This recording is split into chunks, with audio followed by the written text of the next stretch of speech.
నమస్కారం, Shri fibre news కి స్వాగతం. నేను మీ మహంతి. ముందుకినాటి ముఖ్యాంశాలు. జాతీయ చేనేత దినోత్సవంలో పాల్గొన్న ముఖ్యమంత్రి చంద్రబాబు చేనేత కార్మికులకు టీడీపీ అండగా ఉంటుందని వెల్లడి. బెంగళూరుకు బయలుదేరిన డిప్యూటీ సీఎం పవన్ కళ్యాణ్ బెంగళూరు అటవీ శాఖ అధికారులతో సమావేశం కానున్న జనసేనాని. ప్రకాశం బ్యారేజ్ పై కాన్వాయ్ ఆపి పరవళ్లు తొక్కుతున్న కృష్ణమ్మను తిలకించిన ముఖ్యమంత్రి చంద్రబాబు కృష్ణమ్మకు జలకళ ఎంతో సంతోషాన్నిచ్చిందని వ్యాఖ్య. ఏపీ డిప్యూటీ సీఎం జనసేన అధినేత పవన్ కళ్యాణ్ బెంగళూరుకి బయలుదేరారు. ఆ రాష్ట్ర అటవీ శాఖ అధికారులతో సమావేశమయ్యారు. ఎర్రచందనం స్మగ్లింగ్ ను అరికట్టేలా ఇరు రాష్ట్రాల అధికారులు సమన్వయంతో పనిచేసేలా కార్యాచరణ రూపొందించుకోవాలన్నారు. అక్కడ ప్రభుత్వ పెద్దలను కూడా కలిసే అవకాశం ఉంది. వైసీపీ ప్రభుత్వంలో యథేచ్ఛగా ఎర్రచందనం స్మగ్లింగ్ జరగనుంది.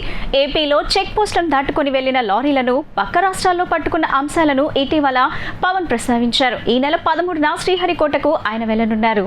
ప్రకాశం బ్యారేజ్ కి నీటి ప్రవాహం క్రమక్రమంగా పెరుగుతుంది. శ్రీశైలం, నాగార్జున సాగర్, పులిచింతల ప్రాజెక్టు గేట్లను ఎత్తివేయడంతో బ్యారేజ్ లోకి వరద నీరు భారీగా చేరుతుంది. ప్రస్తుతం బ్యారేజ్ 2,88,191 క్యూసెక్కులుగా ఉంది. కాలువలకు 13,991 క్యూసెక్ల నీటిని విడుదల చేస్తున్నారు. అలాగే వరద నీరు అధికంగా ఉండటంతో బ్యారేజ్ 30 గేట్లు 7 అడుగుల మేర, 40 గేట్లు 6 అడుగుల మేర ఎత్తి 2,74,200 క్యూసెక్ల నీటిని అధికారులు సముద్రంలోకి విడుదల చేస్తున్నారు.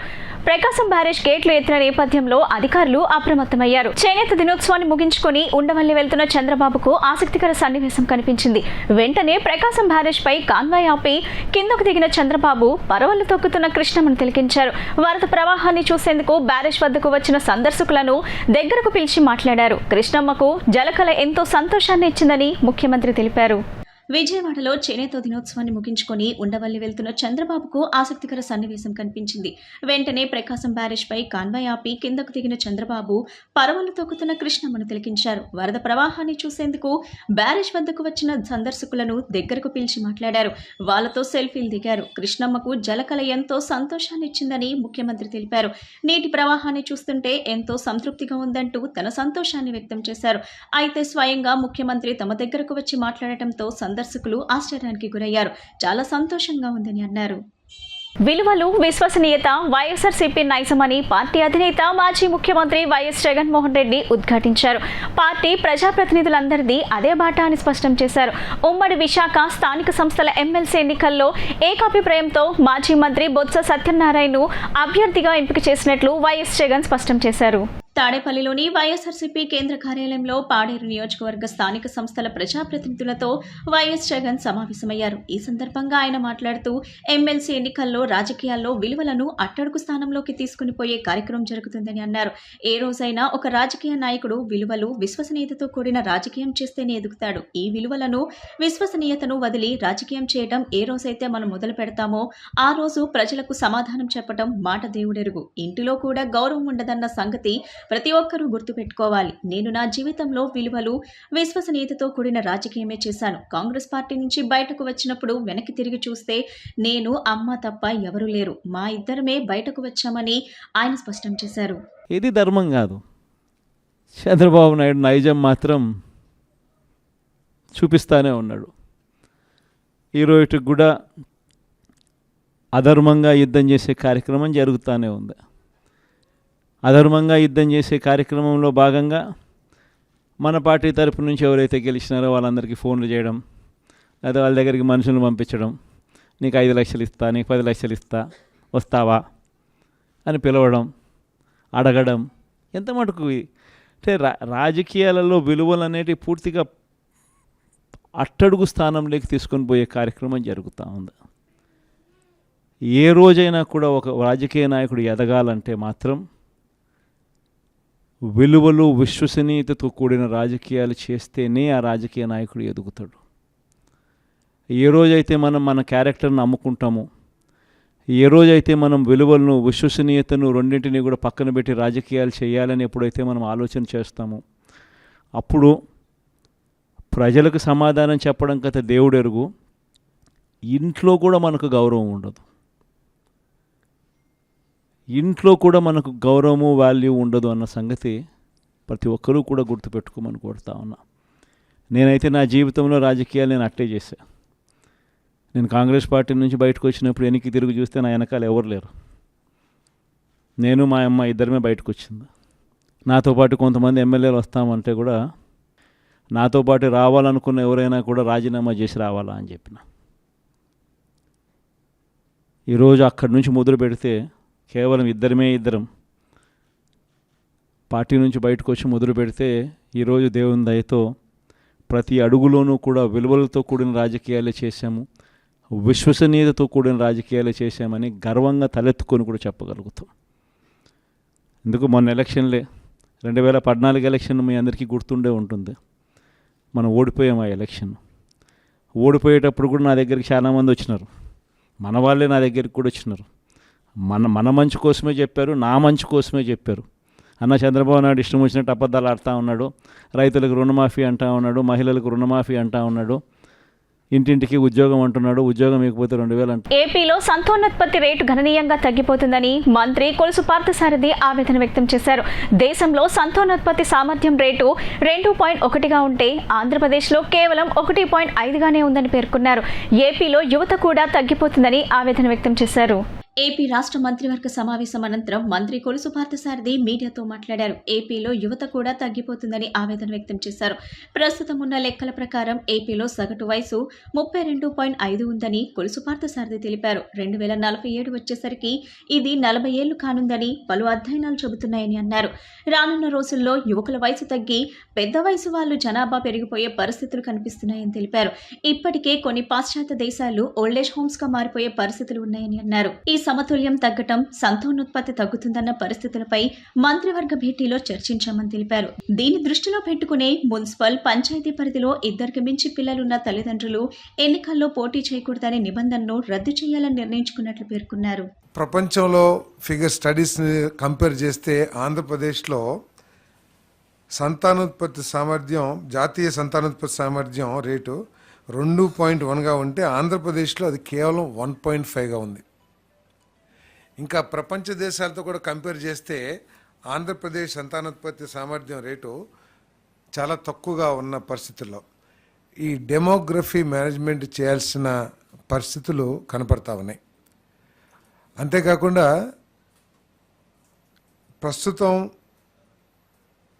లెక్కల ప్రకారం మన రాష్ట్రంలో పురుషుల యావరేజ్ వయసు 32.5 ఉంటే 2047కి 40 ఏళ్ళు కానుందని చెప్పేసి కూడా కొన్ని స్టడీస్ చెప్తున్నాయి. అంటే రాబోయే సంవత్సరాల్లో యువకుల జనాభా తగ్గి పెద్ద వయసు వాళ్ళ జనాభా పెరిగిపోయే పరిస్థితులు కనపడతా ఉన్నాయి.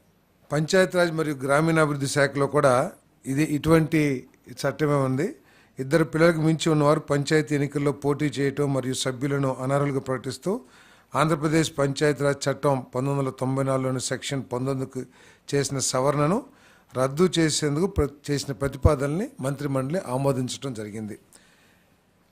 ఎందుకంటే 1980, 1990 ఆ డికేట్స్లో జనాభా పెరిగిపోతుందనే ఉద్దేశంతో కానివ్వండి, లేకపోతే వనరుల డిస్ట్రిబ్యూషన్లో ఉన్న సమస్యలు కానివ్వండి, వీటన్నిటిని దృష్టిలో పెట్టుకుని ఆ రోజు 2 కంటే ఎక్కువ మంది ఉంటే జిల్లా పరిషత్లో లోకల్ బాడీస్లో పోటీ చేసేదానికి అనర్హత వచ్చే విధంగా చట్టాన్ని సవరించడం జరిగింది. మరి ఈరోజు 30 ఏళ్ల పాటు అమలుపరిచిన ప్రభుత్వం సంతానోత్పత్తి రేటు, పనిచేయగల సామర్థ్యం ఉన్న జనాభా గణనీయంగా తగ్గుతున్న నేపథ్యంలో పిల్లల సంఖ్యపై నిషేధం అనవసరమని భావిస్తూ పంచాయతీరాజ్ గ్రామీణాభివృద్ధి శాఖ ప్రతిపాదన చేసిన ఈ సవరణకు మంత్రిమండలి ఆమోదం తెలియజేసింది. వైఎస్ఆర్సీపీ అధికారంలో ఉండగా లేపాక్షి భూముల వేలంలో అక్రమాలు జరిగాయని టీడీపీ రాష్ట్ర అధికార ప్రతినిధి నీలాయపాలెం విజయ్ కుమార్ ఆరోపించారు.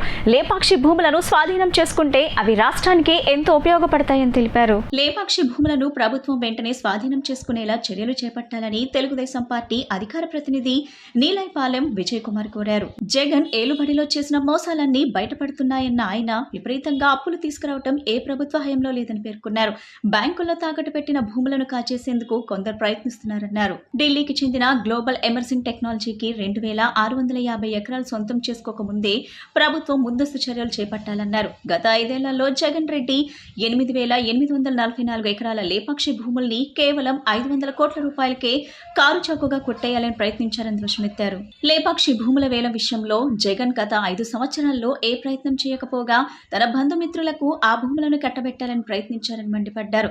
హిందూ బ్యాంకుల్లో కుదవబెట్టిన 4,190 ఎకరాలను బ్యాంకర్లు కన్సార్టియంతో 4,000 కోట్ల అప్పుగాను కేవలం 501 కోట్లను వేలంలో పెట్టారని ఆక్షేపించారు. మరో 2,650 ఎకరాలను ఢిల్లీకి చెందిన గ్లోబల్ ఎమర్జింగ్ మార్కెట్ అనే సంస్థకు కేవలం 28 కోట్ల రూపాయలకి కట్టబెట్టేందుకు ప్రయత్నించాలని ఆగ్రహం వ్యక్తం చేశారు. ఇది బోల్ట్ రూపం, అంటే BOLT, build operate lease transfer రూపంలో వచ్చింది అది. సో 119 కోట్ల రూపాయలకి రైతుల దగ్గర APIIC అంటే అప్పటి ఆంధ్రప్రదేశ్, ఉమ్మడి ఆంధ్రప్రదేశ్లోని ఆంధ్రప్రదేశ్ ఇండస్ట్రియల్ ఇన్ఫ్రాస్ట్రక్చర్ కార్పొరేషన్ రైతుల దగ్గర నుంచి 119 కోట్ల రూపాయలకి 8,000 ఏకర్స్ ఇంక్లూడింగ్ గవర్నమెంట్ భూమి.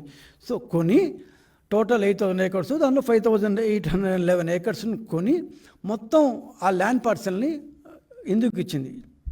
ఓనర్షిప్ ఇవ్వలేదు. ల్యాండ్ నువ్వు వాడుకో, అక్కడ పరిశ్రమ స్థాపించు అని చెప్పించింది. ఈయన రాజశేఖర్ గారి గవర్నమెంట్లో హ్యాపీగా దాన్ని బ్యాంకులు కుదవబెట్టారు. ఆ బ్యాంకుల్లోని దొంగ వెధవలు ఎవరో, బ్యాంకుల్ని దొంగ వెధవలో నేను తిడుతున్నా. అది వాడి భూమి కాదు, హిందూ భూమి కాదు, అది గవర్నమెంట్ లీజుకి ఇచ్చిన రైతుల భూమి, అది గవర్నమెంట్ భూమి. అది దాన్ని కుదవబెట్టుకున్న 4,000 కోట్ల రూపాయలు ఇచ్చిన ఆ మహా మేనేజర్లు ఎవరో, అప్పటి బ్యాంక్ మేనేజర్లు. సరే అయిపోయింది. ఆయన భూమిని కొత్త పెట్టేసుకొని ఆయనకి 4,000 కోట్లు ఇచ్చారు. ఆయన దివాళా తీశారు. వీళ్ళు వచ్చి మా భూములు మాకు ఇప్పించండి, మా యొక్క అప్పులు మాకు ఇప్పించండి, లేకపోతే మాకు ఆ భూములను ఇప్పించండి అంటూ ట్రిబ్యునల్లో దాఖలు చేశారు. ట్రిబ్యునల్ ఏం చేసింది? రెజల్యూషన్ ప్రొఫెషనల్, RP అంటారు. అంటే ఈ మొత్తం దీనికి మధ్యవర్తిత్వం వ్యవహరించడానికి జనరల్గా ఈ NCLT ట్రిబ్యునల్స్ RPs పెడతాయి, రెజల్యూషన్ ప్రొఫెషనల్స్ అంటారు వాళ్ళని. అతను ఫీజు తీసుకొని చేస్తాడు, అతను బయట వ్యక్తి. ఒక RPని పెట్టాయి. ఆ RP బ్యాంకులతో మాట్లాడాడు. జనరల్గా బ్యాంకులు ఏం చేయాలి? రావాల్సిన డబ్బు ఎంత? 4,190 కోట్లు. బ్యాంకులు ఏం చేయాలి? వడ్డీ వేసుకొని, వడ్డీ, చక్రవడ్డీ, బారు వడ్డీ, మీరు నేను పొరపాటున ఒక లోను, ఒక EMI కట్టకపోతే ఇంటికి కూర్చొని బ్యాంకులు గందరగోళం చేస్తాయి. కానీ ఈ విషయంలో మాత్రం జగన్మోహన్ రెడ్డి గారు ఏవన్గా ఉన్న ఈ బ్యాంకుల విషయం, ఈ లేపాక్షి విషయంలో మాత్రం బ్యాంకులు చాలా ఉదారంగా, చాలా ఏమంటారు, ఇంతకంటే చౌకబేరం లేదన్నట్టుగా 4,190 కోట్లు అవసరం లేదండి, ఒక 475 కోట్లు ఇచ్చేయండి అన్నారు. ఎంత? 475 కోట్లు మాత్రమే. దానికి రెజల్యూషన్ ప్రొఫెషనల్ ఫీ ఒక 23 కోట్లు. మొత్తం కలిపి 501 కోట్లు ఇచ్చేయండి, మొత్తం భూములు మీకు ఇచ్చేస్తామన్నారు. మేము ఇచ్చింది కేవలం ఇండస్ట్రీలు పెట్టడానికి, ఆడెవడు కొదవ పెట్టడానికి, కొదవ పెట్టుకోవడానికి ఆ బ్యాంకులు ఎవరు, అమ్ముకోవడానికి మీరెవరు, కొనడానికి ఈ రవీంద్రనాథ్ రెడ్డి ఎవడు, ఇంకోడెవడు, వెంకటేశ్వర రెడ్డి, సుబ్బారెడ్డి ఎవరు, వీళ్ళంతా ఎవరు? అసలు భూమి నాది, భూమి గవర్నమెంట్ది, భూమి ఆంధ్రప్రదేశ్ది, భూమి ఆంధ్రప్రదేశ్లోని అనంతపురం జిల్లా చిలమత్తూరు రైతులది. వైఎస్ఆర్సీపీ నేతల అక్రమాలకు బలైపోయిన బాధితులు మంగళగిరిలోని జనసేన పార్టీ కార్యాలయానికి పెద్ద ఎత్తున తరలివచ్చి వినతులు సమర్పించారు. జనసేన ఎమ్మెల్యే కొనతాల రామకృష్ణ ప్రజల నుంచి వినతులను స్వీకరించి సంబంధిత అధికారులతో మాట్లాడి త్వరగా పరిష్కరించాలని సూచించారు. గుంటూరు జిల్లా మంగళగిరిలోని జనసేన పార్టీ కార్యాలయంలో నిర్వహించిన వినతుల స్వీకరణ కార్యక్రమానికి గత వైఎస్ఆర్సీపీ ప్రభుత్వ బాధితులు పెద్ద ఎత్తున తరలివచ్చి ఫిర్యాదులు సమర్పించారు. రాష్ట్రం నలుమూలల నుంచి వైఎస్ఆర్సీపీ బాధితులు ఆ పార్టీ నేతల అరాచకాలపై జనసేన నేతలకు ఫిర్యాదులు చేశారు. అనకాపల్లి జనసేన ఎమ్మెల్యే కొనతాల రామకృష్ణ ప్రజల నుంచి ఫిర్యాదులను స్వీకరించారు. కాకినాడ జిల్లా కోటనందూరులో కొలువైన శ్రీ సర్వ మంగళాంబ భోగలింగేశ్వర స్వామి సీతారామ దేవాలయాలకు చెందిన 9 ఎకరాల భూమిని వైఎస్ఆర్సీపీ నేతలు ఆక్రమించి గత 3 ఏళ్లుగా లబ్ధి పొందుతున్నారని అర్చకులు ఫిర్యాదు చేశారు. 2 ఆలయాల్లోని హుండీల కానుకలు సైతం దోచుకుంటున్నారని ఆలయ అర్చకులు పేర్కొన్నారు. ఆలయ భూమిని వారి దగ్గర నుంచి విడిపించాలని కోరారు. తాడేపల్లిగూడెనికి చెందిన ఓ దివ్యాంగుడు తనకు వైకల్య ధృవీకరణ పత్రాలు లేకపోవడంతో ప్రభుత్వం నుంచి రావాల్సిన పథకాలు అందట్లేదని ఫిర్యాదు చేశారు. దీంతో వెంటనే స్పందించిన ఎమ్మెల్యే రామకృష్ణ తాడేపల్లిగూడెం ఎమ్మెల్యే బొలిశెట్టి శ్రీనివాస్ తహసీల్దార్తో మాట్లాడి అవసరమైన ధృవపత్రాలు వచ్చేలా ఏర్పాటు చేశారు. వైఎస్ వివేక కుమార్తె సునీత ఏపీ హోంమంత్రి అనితను కలిశారు. తన తండ్రి హత్య కేసులో జరిగిన అన్యాయాన్ని ఆమె మంత్రికి వివరించారు. వివేక హత్య తదనంతర పరిణామాలను హోంమంత్రి దృష్టికి తీసుకువెళ్లారు. ప్రభుత్వ హయాంలో స్థానిక పోలీసులు హంతకులకు అండగా నిలిచారని ఆరోపించారు. వారిపై చర్యలు తీసుకోవాలని కోరారు. విచారణ సమయంలో కేసును నీరుగార్చేలా వ్యవహరించారని పేర్కొన్నారు. సిబిఐ అధికారులపై తప్పుడు కేసుతో పాటు సాక్ష్యాలను బెదిరించారని సునీత హోంమంత్రికి వివరించారు. వార్తలు ముగించే ముందు ముఖ్యాంశాలు మరోసారి. జాతీయ చేనేత దినోత్సవంలో పాల్గొన్న ముఖ్యమంత్రి చంద్రబాబు చేనేత కార్మికులకు టీడీపీ అండగా ఉంటుందని వెల్లడి. బెంగళూరుకు బయలుదేరిన డిప్యూటీ సీఎం పవన్ కళ్యాణ్ బెంగళూరు అటవీ శాఖ అధికారులతో సమావేశం కానున్న జనసేనాని. ప్రకాశం బ్యారేజ్ పై కాన్వాయ్ ఆపి పరవళ్లు తొక్కుతున్న కృష్ణమ్మను తిలకించిన ముఖ్యమంత్రి చంద్రబాబు కృష్ణమ్మకు జలకళ ఎంతో సంతోషాన్నిచ్చిందని వ్యాఖ్య. ఈ బులెటిన్ ఇంతటితో సమాప్తం. తిరిగి మరో బులెటిన్లో కలుద్దాం. నమస్కారం.